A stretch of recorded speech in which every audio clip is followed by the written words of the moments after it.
സാധാരണ മന്ത്രിമാർ പത്രമാഫീസ് സന്ദർശിച്ചാൽ managing editor എന്തെങ്കിലും ഉപകാരം കൊടുക്കുന്ന ഫോട്ടോ ആണ് പത്രത്തിൽ വരാറ്. വല്ല നിലവിളക്കോ വഞ്ചിയോ. പണ്ടൊക്കെ ഞങ്ങൾ ചെയ്തിരുന്നു. പക്ഷെ ഇപ്പൊ അത്ര ഏർപ്പാടൊക്കെ കേന്ദ്രമന്ത്രിമാരും മാത്രമേ ഉള്ളൂ. സ്റ്റേറ്റ് മന്ത്രിമാർക്ക് കൊടുത്താൽ മുതലാകില്ലല്ലേ? പിന്നെ എന്റെ ഈ വരവ് നിങ്ങൾ അങ്ങനെ കാണണ്ട കേട്ടോ. ഒന്നാമത് ഞാൻ ഈ ജില്ലയിൽ നിന്നുള്ള മന്ത്രിയാണ്. പിന്നെ ഉപതെരഞ്ഞെടുപ്പിന്റെ പ്രചരണത്തിനിടയിൽ വ്യക്തിപരമായൊരു വിസിറ്റാണിത്. പേഴ്സണലായിട്ട് കാര്യം പറഞ്ഞോട്ടെ, ഒന്നും വന്നേ. ഈ വായനക്കാരുടെ കത്തുകൾ എന്ന പങ്ക്തിയിൽ വരുന്ന കത്തുകൾ വായനക്കാർ എഴുതുന്നതോ അതോ നിങ്ങൾ തന്നെ എഴുതി ചേർക്കുന്നതോ? മനസ്സിലായി. മെഷീനറീസ് വാങ്ങാൻ ഗാസിയാബാദിലെ കമ്പനിക്ക് ടെൻഡർ കൊടുത്തതിൽ സാർ അഴിമതി നടത്തിയെന്ന് പറഞ്ഞ് പ്രസിദ്ധീകരിച്ച കത്തിനെ പറ്റിയല്ലേ? അത് ഡീറ്റെയിൽസ് അടക്കം പവിത്രൻ എന്നുള്ള എഴുതി അയച്ചതാ. വാസ്തവം എന്താണെന്ന് അറിയാതെ നിങ്ങളത് പ്രസിദ്ധീകരിച്ചതിലാണ് എനിക്ക് എതിർപ്പ്. അസംബ്ലിയിൽ എനിക്ക് ഇരിക്കാൻ വയ്യാതായി. ചോദ്യങ്ങളും പ്രശ്നങ്ങളും. ഈ പവിത്രൻ എവിടുത്തുകാരനാ? അയാൾക്ക് എന്താ ഇതിൽ താല്പര്യം? അയാളൊരു പ്രത്യേക ക്യാരക്ടറാണ് സാർ. മറ്റുള്ളവരെ പോലെയല്ല. എല്ലാ വിശദാംശങ്ങളും ചേർത്ത് തെളിവുകളടക്കമാണ് എഴുതാറ്. അതാ ഞങ്ങൾ ധൈര്യമായി പ്രസിദ്ധീകരിക്കുന്നത്. മേലിലെങ്കിലും ഇത്തരം പ്രശ്നങ്ങൾ ഉണ്ടാകുമ്പോ എന്നോടൊന്ന് ആലോചിച്ചിട്ട് വേണ്ടത് എന്താണെന്ന് വെച്ചാൽ ചെയ്യാം. സാർ, മീറ്റിംഗിന് സമയമായി. വിദ്യാർത്ഥിയായിരിക്കുമ്പോൾ തന്നെ രാജലക്ഷ്മിയിൽ ഒരു രാഷ്ട്രീയ നേതാവ് ഉറങ്ങിക്കിടന്നിരുന്നു. അല്ലെങ്കിലും ഉരുക്കി മുറക്കുന്നത് പൂച്ചയാവില്ലല്ലോ. നമ്മുടെ രാഷ്ട്രീയ രംഗത്തെ ശബ്ദിക്കുന്ന പടവാളായിരുന്ന മാധവന്മാസുടമകൾ രാജലക്ഷ്മി മറ്റൊരു ഝാൻസി റാണിയാവില്ലെന്ന് ആര് കണ്ടു? ഈ നിയോജക മണ്ഡലത്തിലെ ജനങ്ങളുടെ ശബ്ദം നാടിന്റെ നാനാഭാഗത്തും എത്തിക്കാൻ, ശക്തമായ മനസ്സോടെ നിങ്ങളെ നയിക്കാൻ മിസ് രാജലക്ഷ്മിക്ക് ഒരു അവസരം കൊടുക്കണമെന്ന് അഭ്യർത്ഥിച്ചുകൊണ്ട് എന്റെ വാക്കുകൾ ഞാൻ അവസാനിപ്പിക്കുന്നു. ജയ് ജവാൻ, ജയ് കിസാൻ. അടുത്തതായി നമ്മുടെ ബഹുമാനപ്പെട്ട സ്ഥാനാർത്ഥി രാജലക്ഷ്മി നിങ്ങളോട്. പ്രിയപ്പെട്ട നാട്ടുകാരെ, നമ്മുടെ സ്ഥാനാർത്ഥി പ്രസംഗത്തിലല്ല പ്രവൃത്തിയിൽ വിശ്വസിക്കുന്ന ആളായതുകൊണ്ട് ഇന്ന് നിങ്ങളോട് രണ്ടു വാക്ക് സംസാരിക്കുന്നതാണ്.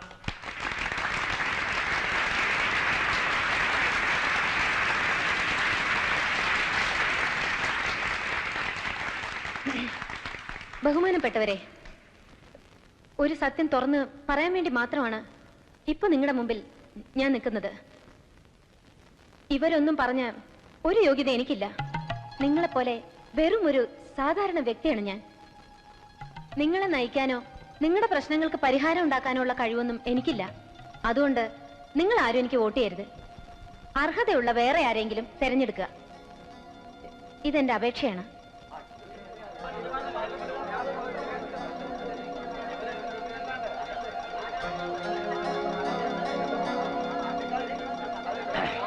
ജനാധിപത്യ വിശ്വാസികളായ നാട്ടുകാരെ, ഞാൻ സാധാരണക്കാരിൽ സാധാരണക്കാരിയാണ് എന്ന് പറയുന്ന ഒരു സ്ഥാനാർത്ഥിയെ നിങ്ങൾക്ക് പരിചയമുണ്ടോ?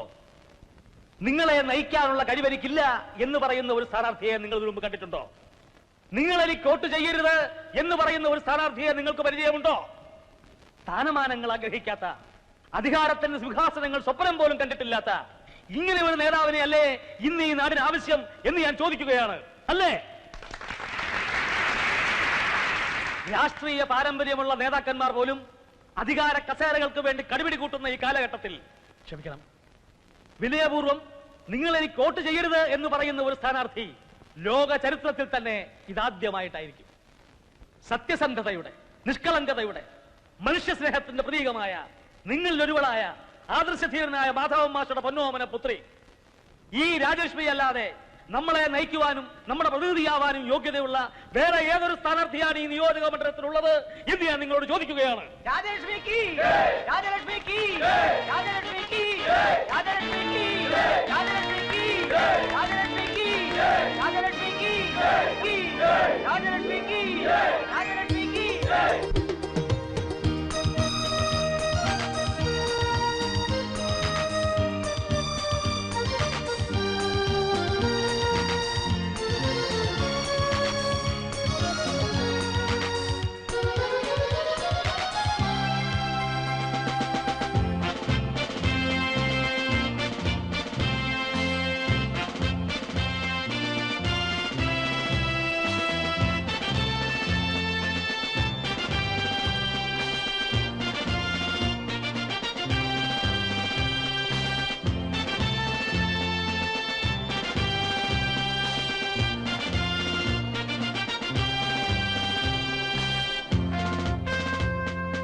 പാർട്ടിക്കാരുടെ താളത്തിന് തുള്ള ഒരു പാവയെ കൂടി തെരഞ്ഞെടുത്തു.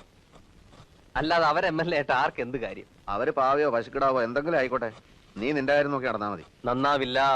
നീ അല്ലേ? അല്ല, ഈ നാട് നന്നാവില്ല. എന്നാ നീ നിന്റെ കൂട്ടുകാരെയും കൂട്ടി ചൂലും കുട്ടയായിട്ട് ഇറങ്ങ്. എന്നിട്ട് നാട് തൂത്ത് തുടച്ച് വൃത്തിയാക്ക്. ഈ ലോകകാര്യം അന്വേഷിക്കുന്നത് നിർത്തിയാലേ നീ രക്ഷപ്പെടും. താൻ എനിക്കൊരു ജോലി വാങ്ങിച്ചതാ, ഞാൻ ഈ ലോകാര്യം അന്വേഷിക്കലങ്ങ് നിർത്താം. നിനക്ക് വിദ്യാഭ്യാസം കുറവായിരുന്നെങ്കിൽ ഞാനൊരു കൈ നോക്കിയേനെ. ഇന്നലെ തന്നെ പ്രസ്സിൽ ഫോർമാൻ ചോദിക്കുന്നത് കേട്ടു, വിശ്വസ്തനായ ഒരു ഡ്രൈവറെ കിട്ടുമെന്ന്. ഡ്രൈവർക്ക് പകരം ഒരു MSc കാരനെ തരട്ടെ എന്ന് ചോദിക്കാൻ പറ്റുമോ? ഡ്രൈവർ ജോലി മതി എന്റെ രാമേന്ദ്ര. ഗൾഫിൽ പോകാൻ വേണ്ടി ഞാൻ ഡ്രൈവിംഗും പഠിച്ച് ലൈസൻസ് കൊടുത്ത കാര്യം തനിക്ക് ഓർമ്മയില്ലേ? പക്ഷേ വേണ്ട, ഇതൊരു വീട്ടിലെ ഡ്രൈവർ ജോലിയാ. മതിന്നേ, എന്തായാലും ഒരു ജോലിയല്ലേ, വേറെ നല്ലൊരു ജോലി കിട്ടുന്നവരെ പിടിച്ചു നിൽക്കാമല്ലോ. ഇത്രയും ഡിഗ്രിയൊക്കെയുള്ള ഒരാൾ ഡ്രൈവറായിട്ട് നിർത്താൻ അവർക്ക് തോന്നണ്ടേ? ഡിഗ്രിയെ പറ്റിയൊന്നും അവരറിയണ്ട. ഞാൻ വെറും 10ാം ക്ലാസ് ഉള്ളൂ എന്ന് പറയാൻ പറഞ്ഞോളാം. പ്ലീസ് രാമേന്ദ്ര, എന്തെങ്കിലും ഒരു ജോലി കിട്ടിയില്ല എനിക്ക് ഭ്രാന്ത് പിടിക്കും. എത്ര നാളാന്ന് വെച്ചാൽ തന്നെ ഇങ്ങനെ ബുദ്ധിമുട്ടിക്കുക. Please please Ramendra. നിക്ക് എല്ലാത്തിനും ഒരു ക്ഷമ വേണം ആദ്യം. ഞാൻ ആ ഫോർമാനെ ഒന്ന് കാണട്ടെ. ഏതുവരെ പഠിച്ചു? 10ാം ക്ലാസ് വരെ. ജയിച്ചോ തോറ്റോ? തോറ്റു. ഇതാണ് നമ്മുടെ ചെറുപ്പക്കാരുടെ ശാപം, വിദ്യാഭ്യാസത്തിന്റെ വില അറിയില്ല. അല്ല സർ, അധികം പഠിപ്പുള്ളവർ വേണ്ടെന്ന് പറഞ്ഞുകൊണ്ടാ ഞാൻ. ആ പിന്നെ പറയുമ്പോ എല്ലാം പറയണല്ലോ. ഡ്രൈവർ ആണെന്നും പറഞ്ഞ് യൂണിഫോം ഇട്ട് നടന്നാ പോരാ. തോട്ടക്കാരനില്ലാത്തപ്പം ചെടികളും ലോണും ഒക്കെ നനയ്ക്കണം. ചിലപ്പം മാർക്കറ്റിലും പോകേണ്ടതായി വരും. എല്ലാ ജോലികളും ചെയ്യാൻ തയ്യാറുള്ള ഒരാളെ ഞങ്ങൾക്ക് ആവശ്യം. ചെയ്തോളാം. ഇപ്പം 500 rupees തരും. മിടുക്കനാണെന്ന് ഞങ്ങൾക്ക് തോന്നിയാ പിന്നീട് കൂട്ടിത്തരാം. ആരാ മമ്മി ഇത്? നമ്മുടെ പുതിയ ഡ്രൈവറാ. Very handsome. ശരി, അപ്പൊ നാളെ തൊട്ട് വന്നോളൂ. Thank you sir. അത് കാര്യമാക്കണ്ട, ഞാൻ ഏറ്റു പറഞ്ഞാൽ ഏറ്റു. ഒരു കാര്യം ചെയ്യാം, ഇവിടെ വെയിറ്റ് ചെയ്യ്. നമസ്കാരം സാർ. നമസ്കാരം നമസ്കാരം. മറ്റേ പേപ്പർ ഞാൻ കണ്ണൂർക്ക് അയച്ചു കൊടുത്തു. ഏത് പേപ്പർ? ഭാര്യയുടെ. ആ നമ്മുടെ പേപ്പർ അയച്ചു കൊടുത്തല്ലോ. അപ്പൊ സെക്രട്ടറി ഇരുന്ന് ഫയൽ മൂവ് ചെയ്യുന്ന കാര്യം ഞാൻ നോക്കി. സാർ മറക്കരുത്. ഒരു അടി. അങ്ങനെ ഒരു സ്വഭാവം എനിക്കില്ല. ആ എന്താ എല്ലാരും കൂടെ എന്താ കാര്യം? അല്ല, അത് ഞാൻ ചോദിച്ചു മനസ്സിലാക്കിയിട്ടുണ്ട്. ആ അതെ, അത് ഇന്നലെ പറയണമെന്ന് വിചാരിച്ചതാ. എന്താ? ഈ പൊതുക്കാര്യത്തിൽ നിൽക്കുമ്പോ ആ. അതിന് ചില നയം, സംസ്കാരം, തറവാടിത്തം ഇതൊക്കെ വേണം. അതൊന്നും ഇല്ലാത്തവര് അതിൽ ഇടപെടാതിരിക്കാൻ നല്ലത്.